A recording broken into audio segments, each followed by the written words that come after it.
Hi guys, welcome to our daily encounter. Today in the book of Proverbs, we read about the Goldilocks approach to life.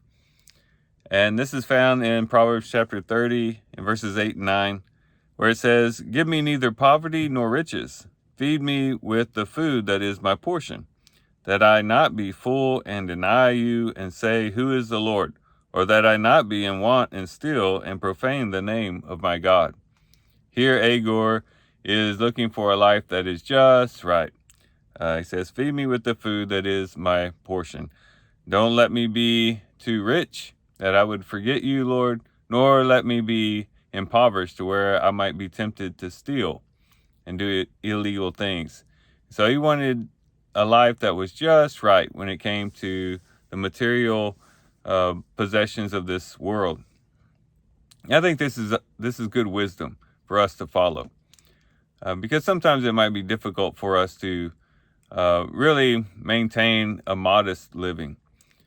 Typically, we are drawn to one of two directions. Either we want to live a lavish life, a life of materialism and self-indulgence, and just really build up our bank account, get the biggest house we can get the biggest truck or biggest vehicle we can get, just for the sake of having a big vehicle.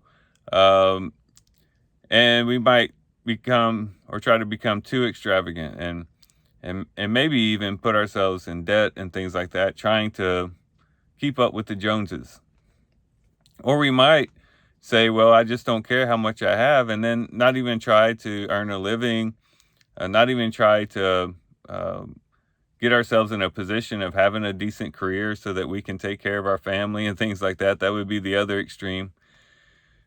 And there's something to just having a modest life, not trying to just have everything in the world and always trying to have everything that our eyes can see, nor just totally rejecting this world and neglecting our duties and our responsibilities to ourselves and to our family. Finding a good place in between. And this is a good thing for us to remember as Christians, because throughout Christian history, we've had folks who have gone to either extreme. And this goes all the way back to even the New Testament. In the book of Colossians, we read about those who were living a life of asceticism, which was really a focus on outward things. And they were letting outward things really rule their lives a lot, instead of really depending on and relying on the things that they had acquired in Christ. He says in this is Colossians 2 and verse 20, it says, "If you have died with Christ to the elementary principles of the world, why, as if you were living in a world, do you submit yourself to decrees such as do not handle, do not taste, do not touch, which all refer to things destined to perish with use, in accordance with the commandments and teachings of men? These are matters which have, to be sure, the appearance of wisdom and self-made religion and self-abasement and severe treatment of the body, but are of no value against fleshly indulgence."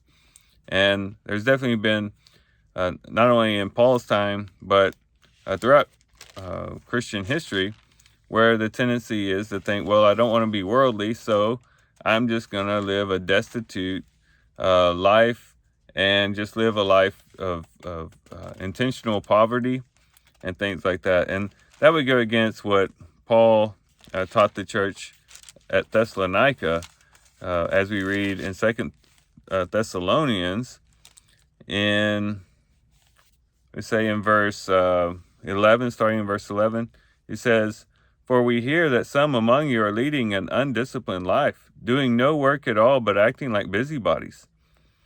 And he said previously in verse 10, "If anyone is not willing to work, then he is not to eat either." And some believe that maybe what is going on here is that these people were expecting Christ to come again, like that very moment. Like some of me were even scared that maybe the Lord had already come again. But of course, Paul has to give them some instructions in connection to this idea.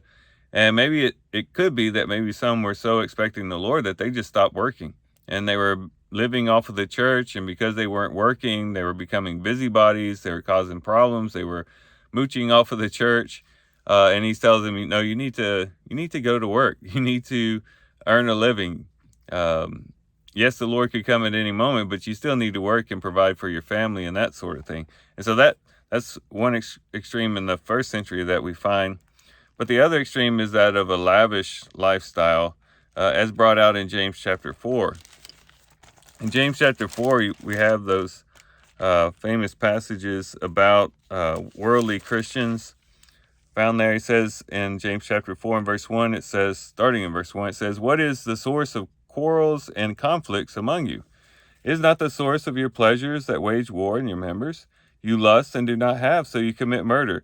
You are envious and cannot obtain, so you fight and quarrel. You do not have because you do not ask. You ask and do not receive because you ask with wrong motives, so that you may spend it on your pleasures. You adulteresses, do you not know that friendship with the world is hostility toward God?"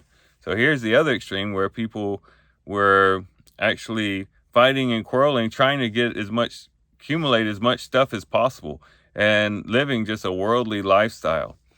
And so there's some wisdom to just being content with what we have. If the Lord blesses us with a lot, then that's fine.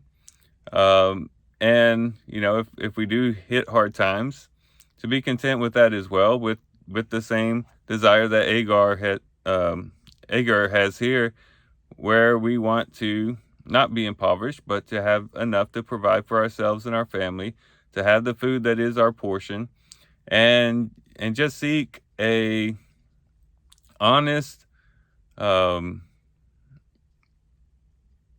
modest life and that sort of thing. So these are some things that we can reflect on and think about as we read Proverbs chapter 30. And with that, guys, I do thank you for watching the video today. Hope you guys have a great day. Love you guys. God bless.